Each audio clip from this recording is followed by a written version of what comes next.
Doctor Ajay Kumar एक press conference किए थे। उस प्रेस कॉन्फ्रेंस में वो टाटा लीज की बात की है। वो टाटा लीज पे रघुवर दास पे आरोप लगा रहे थे और ये कह रहे थे कि बस्ती को अंदर किया गया है, लीज से बाहर किया गया है, उसके चलते मालिकाना हक नहीं मिल पा रहा है। तो हम सबसे पहले हम जनता को बताना चाहते हैं और अजय कुमार जी को बताना चाहते हैं कि जनता को टाटा लीज पे बरगलाना बंद करें। कल डॉक्टर अजय का स्टेटमेंट सुन के हमको साफ पता चल गया कि डॉक्टर अजय को टाटा स्टील के बारे में उतना ही जानकारी है जितना एक पान दुकान वाले को जानकारी है। उनका जानकारी कुछ भी नहीं है। वो हजारीबाग का बात कर रहे हैं, बोकारो का बात कर रहे हैं। यहाँ लोग बरसों बरस से आस लगाए बैठे हैं कि हम 100 साल से, 80 साल से, 60 साल से इस बस्ती में रहते हैं तो हमको मालिकाना हक होगा। सारे के सारे नेता इस मुद्दा पे झूठ बोल चुके हैं और लीज एग्रीमेंट को मुद्दा को उठाने का ज़रूरत नहीं था चुनाव में, क्योंकि कोई भी नेता मालिकाना हक नहीं दे सकता।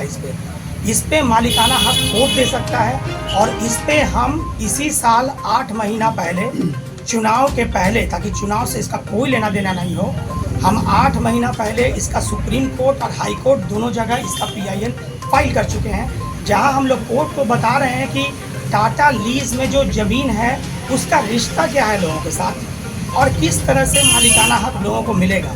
तो कोई नेता का इतना मतलब पावर नहीं है कि कोई नेता आके और ये कह सके कि हम टाटा लीज जो है और मालिकाना हक जो है वो रघुवर दास की गलती है।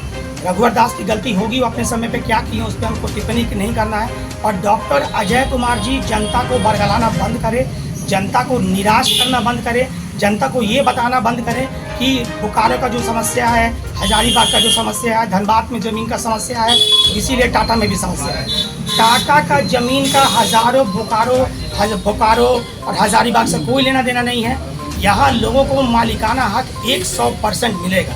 तो अजय कुमार जी का बात का हम बहुत खंडन करते हैं और घोर निंदा करते हैं कि चुनाव पे इस तरह का उठा के वो पब्लिक को बरगलाना चाह रहे हैं, अपने वोटर्स का ध्यान आकर्षित करना चाह रहे हैं। और हम वोटर्स को कहना चाहते हैं कि मुंह तोड़ जवाब दें डॉक्टर अजय कुमार जैसा नेता को, जो कि सदियों से यही चाहते हैं कि कैसे ये मुद्दा फंसा रहे और कैसे इस पर हम राजनीतिक रोटी सेक के हम विधायक बन जाएं और MP बन जाएं।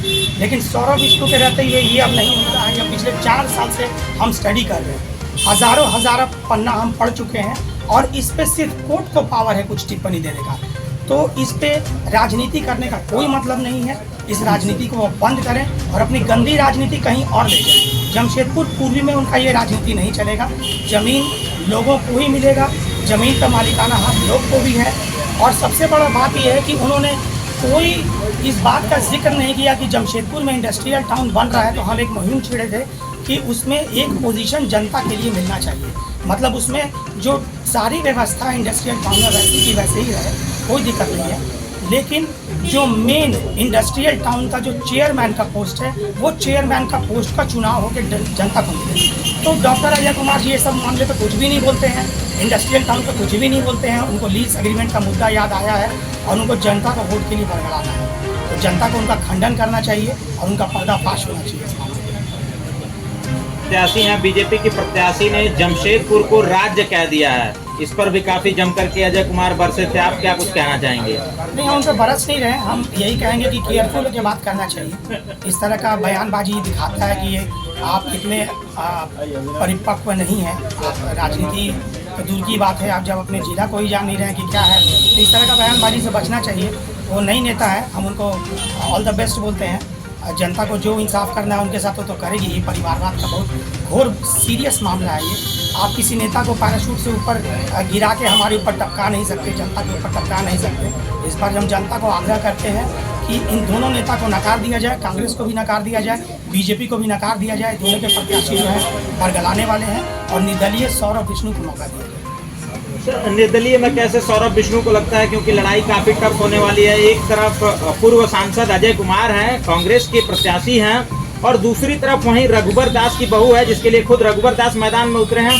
तो सौरभ विष्णु क्या कुछ करामात करेंगे कि वो जीत सके चुनाव, यहाँ के विधायक बन सके? सौरभ विष्णु घर घर जाएंगे, लोगों को बताएंगे कि मेरा विजन क्या है, हम क्या जमशेदपुर के लिए करेंगे। ये दोनों प्रत्याशी एक दूसरे के ऊपर से कीचड़ उठाल रहे हैं, अपना बड़ा पार्टी का धौंस दिखा रहे हैं कि हम कांग्रेस है तो हम बहुत बड़ी पार्टी हैं और हम भारतीय जनता पार्टी हैं तो हम बहुत बड़ी पार्टी हैं। तो पार्टी जनता खड़ा करती है। जनता सांसद बनाती है, जनता विधायक बनाती है। जनता से बड़ा कोई अगर जनता का आशीर्वाद मिला तो जनता हमको विधायक बनाएगी इस पर। सर पिछली बार भी जो समीकरण था यहाँ का हरा दिए थे चुनाव, तो क्या लगता है कि इस बार सौरभ विष्णु भी तमाम जो बड़े बड़े नाम हैं, बड़े बड़े चेहरे हैं, उनको हराने में सफल हो पाएंगे, जनता का दिल जीत पाएंगे? ये देखिए, पिछले बार जो हुआ था वो समीकरण ऐसा था मेरे हिसाब से कि पब्लिक को रघुवर दास को हराना था, क्योंकि 5 बार के विधायक रहे रघुवर दास जी से पब्लिक बहुत खुश थी, उनसे जनता नाराज थी, तो जनता ने एक निर्दलीय प्रत्याशी को मौका दिया।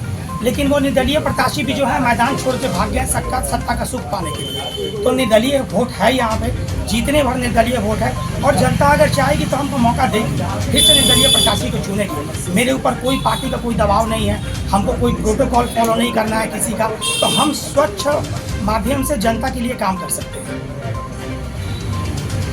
क्या लगता है इस बार जनता जीतेगी चुनाव, या फिर धनबल, बाहुबल, परिवारवाद, ये सारी चीजें हावी हो जाएंगी इस चुनाव में? नहीं, इस बार जनता का जीत होगा। अब पूर्वी सिंहभूम का जनता का उधार जो है वो चुकाने का टाइम आ गया है। पूर्वी में विकास होना चाहिए, जनता हमको मौका दे, हम विकास करें।